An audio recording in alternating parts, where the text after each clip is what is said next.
Né en Angleterre en 1959, Peter Molyneux grandit dans le magasin de jouets que tient sa mère. Et ce magasin de jouets, il est du coup spécial pour lui, il va y récupérer des jouets qui sont incomplets ou abîmés. Dans une interview, il va d'ailleurs expliquer que c'est sans doute ce qui lui a donné l'envie de faire des jeux. L'obligation qu'il a eue depuis l'enfance de créer ses propres règles pour pouvoir jouer, ça l'aurait rendu très créatif et la liberté que ça engendre aurait été une source d'inspiration dans sa vie pro. Au tout début de sa carrière, Peter il va créer un premier jeu qui s'appelle The Entrepreneur. Bon, on est en 1982 et à l'époque, la plupart des jeux vidéo qui sortent et qui sont populaires, c'est des jeux de plateforme dans lesquels il faut soit naviguer pour échapper à un méchant, soit attaquer pour tuer le dit méchant. On n'est pas encore dans le pinacle de l'inventivité. Alors que dans The Entrepreneur, un jeu qui est basé sur du texte, le joueur doit diriger et faire prospérer sa propre entreprise. Donc on est très loin de ce qui marche déjà bien commercialement à l'époque, mais Peter il est très confiant dans le fait que son jeu soit innovant et que ça va intéresser les joueurs. Il est tellement confiant qu'il va mettre une pub dans un magazine dédié à l'informatique à l'époque,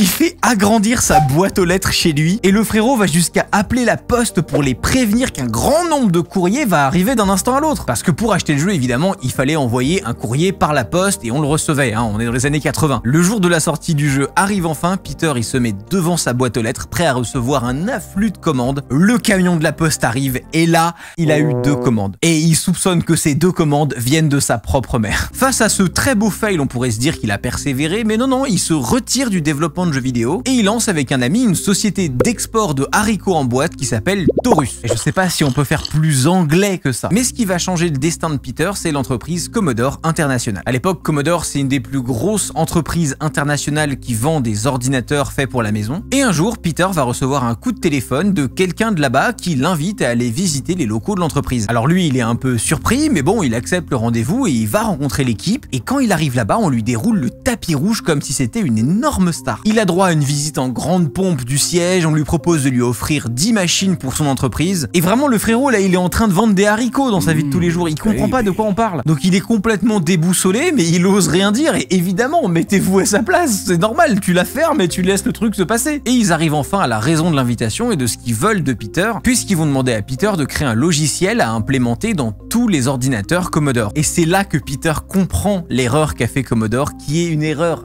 incroyable parce qu'ils pensent pas du tout être face à quelqu'un qui vend des haricots. Les gars de chez Commodore là, ils pensent qu'ils sont en face du président de Taurus avec un O. C'est pas du tout pareil puisque Taurus à l'époque avec un O, donc c'est une grosse boîte d'édition de logiciels. Ça fait sens, ils vendent pas des haricots. Alors du coup, qu'est-ce qu'il fait Peter? Eh ben il fait la meilleure chose dans cette situation, il la ferme et il fait oui, parce qu'il se rend compte qu'il a les compétences de faire le logiciel dont ils avaient besoin, alors il décide de jouer le jeu. Il fait semblant de pas remarquer l'erreur, il leur dit merci, il rentre au bureau et il se met au travail. C'est incroyable. Quelques semaines plus tard, il va livrer le logiciel à Commodore, qui en est très satisfait, et quand ils finissent encore plusieurs mois après ça par se rendre compte de leur erreur, et ben au final ils sont dans une position gênante, parce qu'ils sont même pas énervés, je veux dire, ils ont commandé un produit, le produit fonctionne, et en plus l'erreur elle est de leur faute, donc j'ai envie de dire bon bah voilà, vous avez fait bosser un exportateur d'haricots, ça a marché. Qu'est-ce que tu veux que je te dise? La phrase est incroyable. Grâce à l'argent qui a été engendré par la vente de ce logiciel, Peter il va lancer une autre société, Bullfrog Production, sa première entreprise de jeux vidéo en 1987. Leur premier jeu sera publié que 2 ans après une période de développement très précaire avec une petite équipe, à savoir que leur bureau était situé dans le grenier d'un immeuble d'appartement, c'était mal isolé, il y avait pas de chiottes, et du coup ils devaient demander à aller pisser chez la voisine quand ils avaient envie de pisser, ce qui est quand même un peu emmerdant pour un bureau.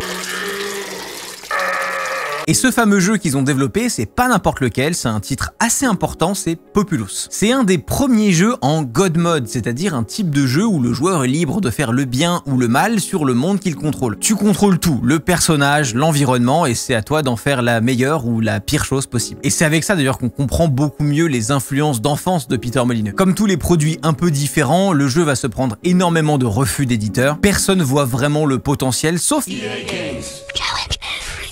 qui accepte de publier Populous au 1er juin suivant. Et là, roulement de tambour, quelques jours après la sortie officielle du jeu par EA Games, Peter, il est pas devant sa boîte aux lettres, mais il est devant son téléphone et il reçoit un coup de téléphone. À l'autre bout du fil, c'est un des directeurs des ventes de EA et le mec lui dit littéralement « Allô, je t'appelais pour te demander ce que ça faisait d'être millionnaire ». Il va comprendre tout de suite que le jeu est un énorme succès et c'est le cas. Il va se vendre à plus de 4 millions de copies, il est acclamé par les fans et la critique et tout le monde découvre ce nouveau genre de jeu vidéo qui va prendre de l'importance dans les années à venir. À partir de de ce premier succès, il va se mettre à travailler sur plusieurs projets de jeux vidéo différents. Il y en a un qui s'appelait Magic Carpet, qui permettait aux joueurs de piloter un tapis volant, ou encore Theme Park, un jeu tycoon qui permet aux joueurs de contrôler son propre parc d'attractions, littéralement Roller Coaster Tycoon en fait. Après avoir créé avec succès un jeu commandé par EA pour le Noël suivant, EA est totalement conscient du potentiel du studio Bullfrog et en achète des parts, avant de carrément racheter le studio entier en 95, et Peter lui va se retrouver propulsé au rang de vice-président d'EA Games la même année. C'est la consécration. Bullfrog quant à eux, il continue à enchaîner les titres à succès les années suivantes, et Peter il a un problème, c'est que Peter il se fait Peter chier, parce qu'il se rend compte que les gros postes à responsabilité comme ça chez les gros éditeurs, bah c'est pas vraiment des postes pour lui. Déjà c'est beaucoup moins créatif, et c'est surtout beaucoup de travail administratif qui l'emmerde énormément, évidemment. Bref, il se fait chier et il voudrait retourner au développement de jeux qui l'excitent un peu. Pendant une soirée avec un ami où ils sont en train de boire un coup, ou devrais-je plutôt dire des coups, parce qu'apparemment c'était une putain de beuverie le délire,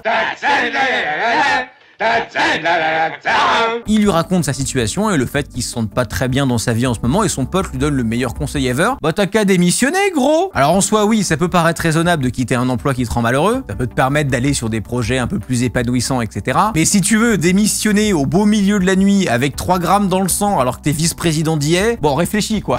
Et bah figurez-vous qu'il va le faire le con, puisqu'il va écrire au milieu de la nuit un email au patron d'EA pour lui dire qu'il se barre, et non seulement il fait ça, mais en plus dans le mail, il lui insulte tous ses grands morts. Nom de Dieu, de putain de bordel de merde, de saloperie, de connard, d'enculé de ta mère. Tu sens qu'il en avait gros le frérot. Après son départ, il va monter en 97 Lionhead, qui est son nouveau studio de développement. Il racontera que le nom a été trouvé en urgence parce qu'ils n'arrivaient pas à trouver de nom. Le temps commençait à presser, il y avait une conférence de presse où ils devaient annoncer le studio face aux journalistes, et ils ont littéralement décidé 5 minutes avant, parce qu'il y avait un des collègues de Peter qui avait un hamster qui s'appelait Lionhead, et du coup ils ont fait très bien, je prends le nom du hamster. Bon, ils se sont rendus compte après en allant voir l'animal qui représentait leur société que en arrivant chez l'appart du gars, la bestiole était morte dans sa cage, ce qui est pas, voilà, en termes de karma, ce qui est pas ouf, mais bon, le nom était choisi, c'est finito. De toute façon, le but de la création de cette nouvelle boîte, c'était de retrouver une ambiance un peu familiale qui lui était très chère. Le premier jeu que va créer Lionhead, c'est Black and White, un jeu dans lequel les décisions du joueur sur le monde sont proposées par un ange et un démon, et qui renvoie plus que jamais le joueur au statut de dieu, et qui joue aussi beaucoup sur l'ambiguïté morale des décisions à prendre. C'est des jeux un peu concept artistique qui sont assez intéressants. Évidemment, ça va encore une fois être un jeu très compliqué à vendre aux éditeurs, parce que c'est très novateur, mais après 4 ans de développement qui aura poussé le studio quasiment à la faillite, par chance, le jeu sera un succès critique et financier. Peter, à ce moment-là, il est vraiment considéré comme un dieu dans l'industrie, lol, pavant comme ça de son regard la route des possibles dans le gaming et repoussant les limites de l'imagination du milieu, c'est un virtuose. En mars 2004, il va d'ailleurs recevoir le prix de la plus grande réussite de l'Académie des Arts et des Sciences Interactifs. À cette époque-là, il commence à travailler sur Fable, probablement son jeu le plus célèbre. Comme à son habitude, avec Fable, il veut repousser les possibilités des choix individuels du joueur. Il veut mettre le joueur dans un monde très libre dans lequel chacun de ses choix va impacter la suite du déroulement du jeu. Le succès va évidemment être au rendez-vous, vous le savez, Fable c'est très connu. Et Peter, il enchaîne d'autres jeux de type sandbox ou tycoon, comme par exemple The Movies, qui est un tycoon de production hollywoodienne, vous gérez votre propre studio de cinéma, etc. Et c'est à ce moment de l'histoire que les merdouilles arrivent, puisque Microsoft va se jeter sur l'occasion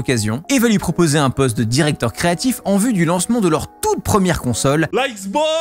Et c'est aussi lui qui va être mis à la tête du projet Kinect, la tentative de Microsoft de proposer aux joueurs une expérience sans manette, où c'est une caméra qui va détecter tes mouvements et te proposer d'interagir comme ça avec le jeu. En gros, on le met à la tête de tous les trucs un peu New Age chelou. C'est vraiment le head of bizarre, ce mec. En 2009, pour mettre en avant l'usage du Kinect, Microsoft va éditer un jeu vidéo qui est géré par Peter, et il y a encore des vidéos sur YouTube de ce truc-là. I'd like you to meet a boy called Milo. Projet Milo, c'est un jeu vidéo bizarre dans lequel le joueur va incarner l'ami imaginaire du personnage principal qui est à l'écran et va pouvoir interagir avec lui comme s'il parlait à une IA super sophistiquée. En tout cas, c'est ce que la démo présentée au salon E3 nous promet. Hi Milo, how you doing?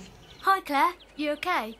Actually, I'm a bit nervous. L'idée, elle est super ambitieuse, parce qu'il faut créer pour les besoins du jeu une intelligence artificielle capable de faker des émotions. Le jeu, il veut aller à la limite des interactions humain-machine. À quel point on peut ressentir, nous humains, de la compassion pour ce personnage qu'on va voir tous les jours. Et la présentation va être une réussite. Les médias saluent la démonstration, sauf que dès l'année d'après, le jeu était pas du tout présenté sur le stand Microsoft sur le salon. Et petit à petit, on sent que Microsoft met de plus en plus ce sujet sous le tapis, alors que Peter, lui, il continue d'être hypé hyper et d'en parler en interview. Et le poteau rose va finalement être découvert par un journaliste spécialisé jeux vidéo qui va révéler que la démonstration proposée à l'E3 était en fait qu'une vidéo, littéralement un putain de dessin animé, que le produit en lui-même n'existe pas et que selon les dires d'employés de Microsoft, personne travaille vraiment dessus encore. Le jeu va être annulé, mais certains éléments vont se retrouver dans d'autres projets gérés par Peter, notamment un jeu qui est en développement, Fable The Journey. La main gauche gère le fait d'interagir avec le décor, et avec la main droite, vous pouvez voir que j'agite en fait, me sert à tirer des pouvoirs. Alors... Quelques années plus tard en 2012, Peter il va quitter Lionhead et Microsoft, encore une fois comme ça,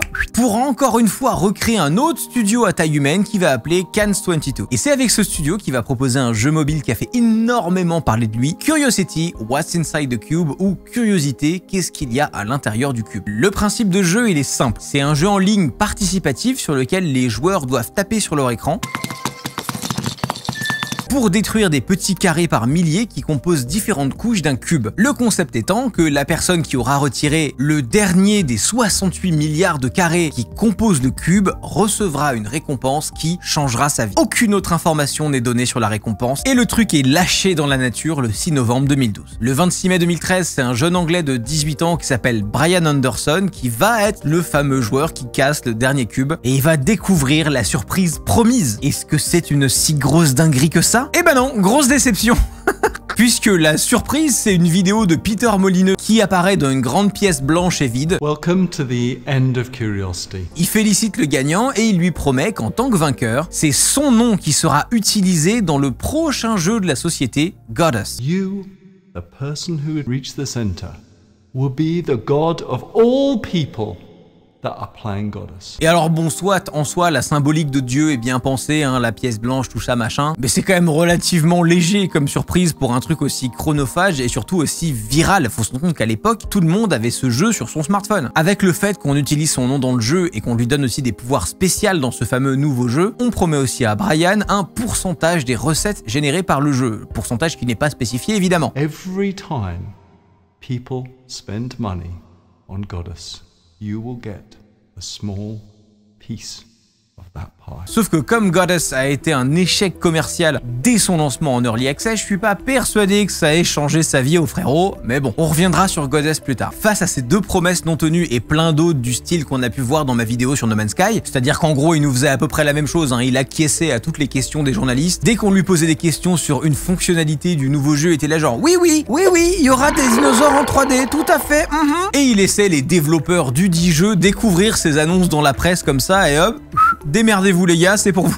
Et du coup, malheureusement pour lui, Peter Molineux à cette époque-là devient la risée du monde du jeu vidéo parce qu'il gagne la réputation de promettre monts et merveilles H24 sans vraiment se préoccuper de comment ça va être réalisé dans les faits, tu vois. Au fil des années, il devient tellement réputé pour faire ce genre de truc que dans le milieu du jeu vidéo, on parle de faire une molinade quand un studio promet quelque chose et que c'est totalement irréalisable ou quand un jeu sort sans certaines fonctionnalités qui avaient été annoncées. Suite au gros flop de Cube et de Godus, il va prendre le silence jusqu'à l'année dernière où il est revenu pour nous parler de son nouveau jeu Legacy. Comme il voulait pas répéter ses anciennes erreurs, il a beaucoup limité sa communication sur ce nouveau jeu dans les médias. Parce qu'il faut savoir que plus de 8 ans après sa sortie, le fameux jeu, la Godus, il est toujours en Early Access sur Steam et il n'a pas été mis à jour depuis 6 ans. N'achetez pas ce genre de jeu si vous voulez un jeu à part entière, hein. Il faut pas s'attendre à avoir des jeux extrêmement développés quand vous achetez ce genre de truc. Et pour ceux qui savent pas, un jeu en Early Access, c'est un peu comme si tu le précommandais. En fait, c'est pas la version finale du jeu, mais on te laisse jouer à une sorte de bêta publique et comme ça le développeur il fait des sous quand même. Bref, voilà. En tout cas, sage décision de fermer sa gueule, excellente strat quand on voit que t'as toujours pas fini le jeu précédent. Legacy, c'est un jeu qui a un nom très bien trouvé, puisque le titre veut réunir des éléments qui ont fait le succès des premiers jeux de Peter. Legacy is